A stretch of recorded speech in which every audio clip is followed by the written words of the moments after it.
Zeidoktor here. Just me this time doing the typical manga review for Akame got Kill, chapter 74, Kill the Emperor. And you know it's going to be big because of a name like that. Before I get started, there's a little note on here saying that in Japan at least they've got volume 14 released and Akame got Killed 0 volume 5. And just out of curiosity I checked it on Yen Press, the site that does the English version, and going by them,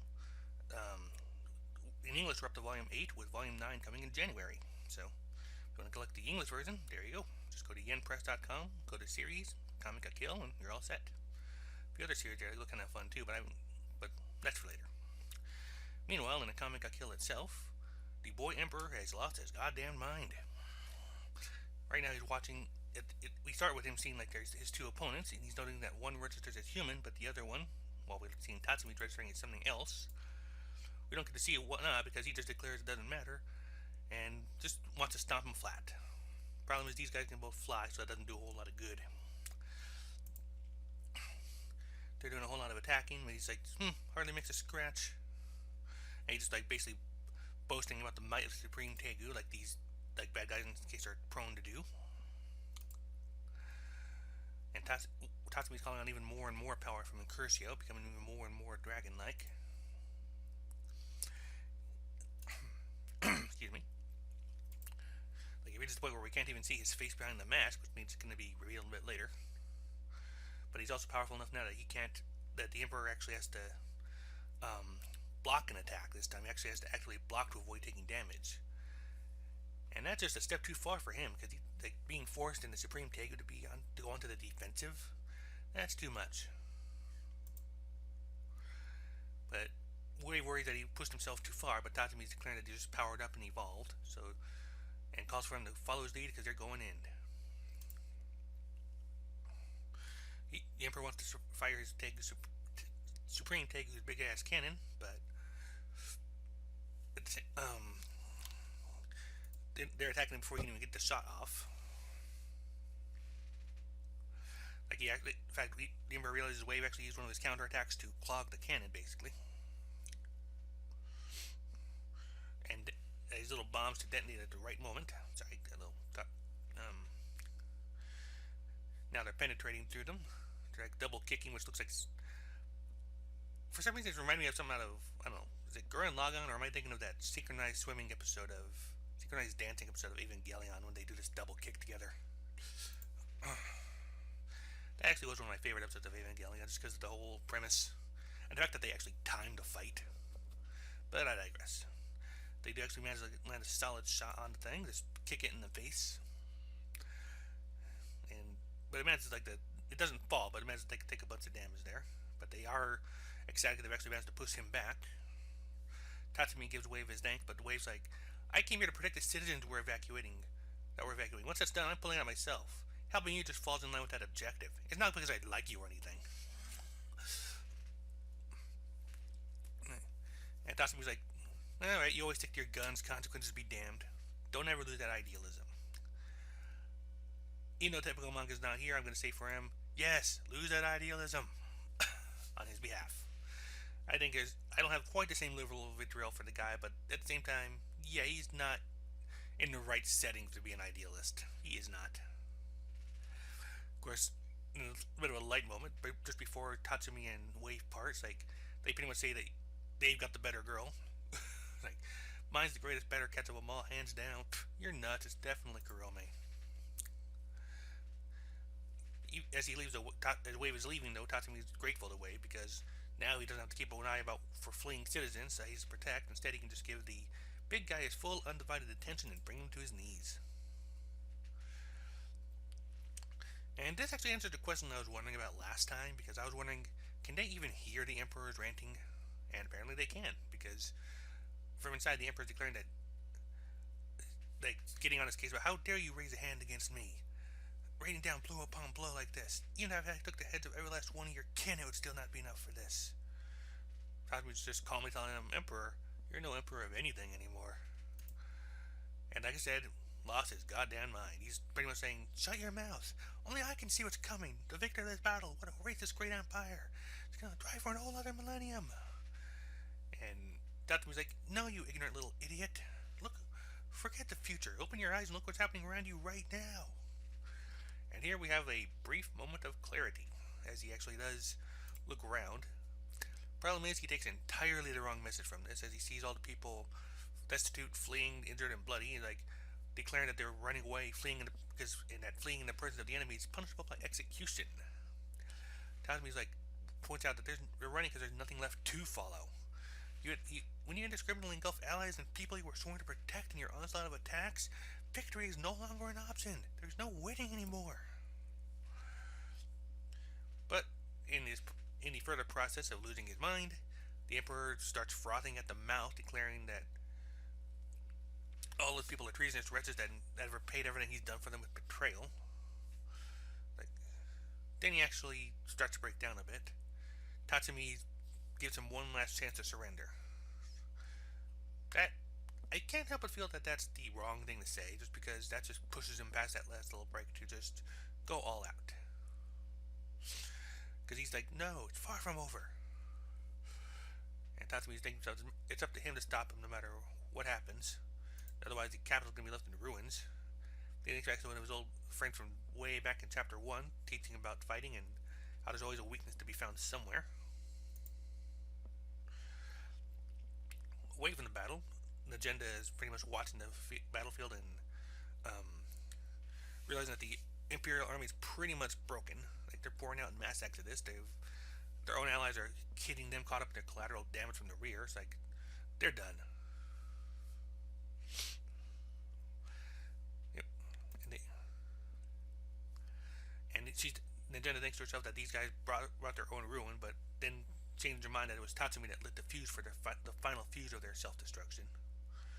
And Rebellion realized that at this moment, despite the casualties from their last assault, the Emperor has properly fallen. Like, the battle against their fellow countrymen is done. All that remains now is to take down that giant Tegu and Esdeath. Then they'll have total victory. And on that note, we're seeing the fight between the giant Tegu and Tatsumi continue. And Tatsumi realized that the spot that he and Wave had used their simultaneous attack on before is probably the most vulnerable place to hit, in the midsection. So that's where he focuses his attack. And the Emperor's realizing that something's changed. Like, he's not like it was just a few moments ago. Like, he no longer has time to even set up a proper defense. So it's like he's pretty much deciding, you know what? I need help. Someone, anyone, cover me. I need support. And then he calls out to Esdeath. And Tatsumi realizes, like, that's a bad thing, because if Esdeath joins him, then pretty much all their momentum is, any momentum he's gone from there is going to be lost completely if Esdeath joins the fight. And Esdeath's pretty much just ecstatic about this, because now that she's been summoned by the Emperor, she can ignore everything else she was supposed to be doing and just do whatever she wants. That's how her mind works. And she's already there. She's already, like, right there getting ready to attack. And Tatsumi, like, wants her to stay away at least long enough for him to deal with the Supreme Tegu. But Esdeath wants to play. Fortunately, this is when Akame decides to join in the fight. And Esdeath's like, you insolent fool, I've already seen to the extent of your power and speed. You can't match me. Only for her to promptly break through the ice she's been using to make herself fly. Tatsumi calls out to Akame that he's got his hands full with the Supreme Tegu, so Esdeath is all hers. And she acknowledges that and apologizes for being late. Esdeath realizes that she's using some Tegu power to boost her fundamental abilities like soldiers do. And she asks if she'll be okay here. Like, doesn't she want to try using her sword on the Supreme Tegu to see if it'll actually work the way she wants it to? But Akame had already ahead of that. She tried slashing it with the leg on the way here and had no effect, so she knows it's just a machine. And now that and she's completed the mission she was supposed to do, so now it's time for her to just simply take Esdeath's head. And by doing so, she'll be helping Tatsumi. 2 birds, 1 stone. Esdeath's thinking to herself that it has to be the work of some special enhancement. She's putting it all on the line right here, right now. Resolve this being the final fight. And while she seems stunned at first, she's way focused right after that. So, here I come, Esdeath. The countless days and nights of skirmishes end here. Akame is pretty much ready to finish this fight off. And And that's pretty much like, yeah, let's do this. Let's see how strong you are. So we got that fight starting up. And then back in the main fight, Tatsumi's calling on the dragon power even more and more, become even more beast-like. Like you can actually start seeing his face in there now. He needs more and more power to smash them once and for all. Meanwhile, the Emperor getting ready to preparing to fire off a all-cannon simultaneous fire. I'll fire everything at once. It'll be completed shortly. I don't care who you are or what you are. I'm blasting out of the sky. Tatsumi's like his consciousness is starting to slip because he's calling on it too much. But he can't let that happen. He needs to stay himself for just a little bit longer. At this point, he has a vision of Bulat, his predecessor within Curcio, and his bro with the Pompadour of Heart. And he's telling Tatsumi that this moments like this is where you need to shout. Shout at the top of your lungs. Give us just one final push, and we can finally wash our hands of this. And oddly enough, it's like let's do this, bruh, and then he cuts off. So I wonder if even in Japanese, he was gonna say Aniki, and then they get cut down a bit, but he screams out in Curcio, launches the attack, screams out fall. Oh, that's the Emperor screaming out fall. Tries firing off, but it doesn't. Tatsumi's able to just dodge or block just about every damn thing.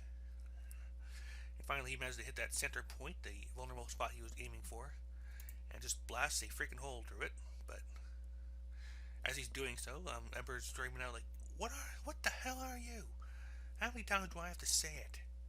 And while he's thinking to himself that he's going to be seeing everybody else shortly, like Chelsea, Blue and all of them, I'll be seeing you shortly, he screams out that they're Night Raid in top of his lungs. It'll just Night Raid! And blasts a hole right through that sucker. And the Emperor's just like, impossible. And as the thing's blowing up at the midsection, he's screaming out like, how dare you! My Daegu! My country!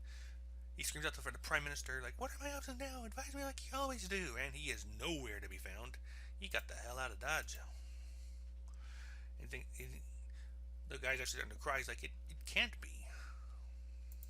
I don't know if he realized the Prime Minister got the hell out of there, or if he thinks something actually happened to him. Either way, the giant Daegu has actually fallen. Everybody's starting to cheer. Everybody's screaming in joy. Citizens are seeing it fall as well. And the narration tells us that the great empire that has flourished for the past 1,000 years, this day has finally fallen. And there we have chapter 74, the title, Kill the Emperor. And that is the end of the chapter at that point. And I'm going to spare the wave ranting on here, just because anybody who's been following our videos knows how we feel about wave. And TMF was way better at that than I am anyway, because I'm not really the type to get all vitriolic about that, so I'm just going to leave that be. He's out of the picture for right now, so no sense to worry about it. Let's see here. In the meantime, though, I kind of wish we had seen more of the Emperor actually breaking down, having that realization, oh my god, what have I done all this time? Instead, he just went further and further into losing his well, as I've been saying, losing his goddamn mind. I mean, I don't know, it's just that's a thing of anime I've come to recently, maybe recently is the wrong word, but it's always been there, but it's you don't pick up on unless it's right in front of you, where someone seems decent enough or whatever, and then when they expose their evil, they go all creepy face, inside Mario when I refer to the mother as the mommy titan. There's a reason I do that. That reason is because the expression she gets when that expression that crosses her face when something unexpected or something undesirable is suddenly mentioned. It's Urgh. And that's what we get kind of here. He was already kind of slipping, but rather than maybe show him he can realize what he had done wrong, he just doubles down and just goes all in with the craziness. I don't know.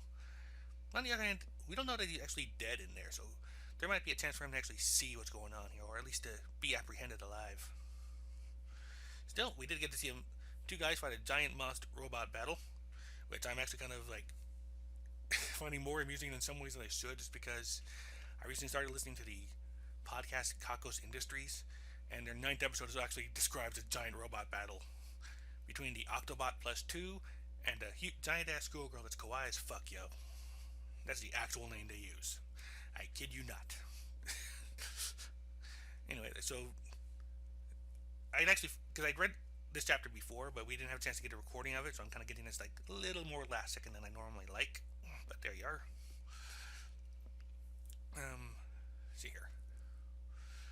On the other hand, now that that's done, we've got also have the fight with Akame and Zeidoktor going, and I don't know how I want to see this fight turn out because the series has set us up for Tatsumi and Zeidoktor this whole time, but at the same time, I think it'd be like almost poetic and poetic justice if Zeidoktor never got the fight she wanted. Like she loved Tatsumi, she wants to beat him to fight her. She wants to have this all-out battle, and Akame denies it to her by killing her first. That would be like an interesting little reaction to see from her. Because Esdet is, I mean, she needs to have something happen to her. Like she's a good, fun character and all. Like she's a good character, but she's not a good person in the least. I mean, all the stuff she's done, she has been completely unrepentant for. I mean, she has her main saving grace is that she does actually care about people, at least under her. But she has done more than enough to warrant at least what we've seen the Emperor go through. She needs something to break her down, I think. And Akame is probably the single one person to do it. In fact, what I'm almost half imagining here is that now we're gonna see her maybe take that one little nick from Murasame, the one that will kill her eventually, and then in her last moments either do everything she can to take out or massively injure Akame or just go after Tatsumi. Try and give herself that last fight in her last moments. That's my little prediction there. We'll see if I'm right about that. For now, though, I think I'll call it there. Like I said, we've got our Empire down. We got our giant robot beat. We got one last big fight, depending on what the Prime Minister's up to right now. I don't know where he went. But for now, that has been my review, typical manga review of Akame ga Kill, Chapter 74, Kill the Emperor. Right? Stay tuned for videos with My Hero Academia and typical manga fans' last recordings with us for the time being, which are the final chapter of Inside Mari and Chapter 85 of Attack on Titan. See you all, everybody, and see you next week.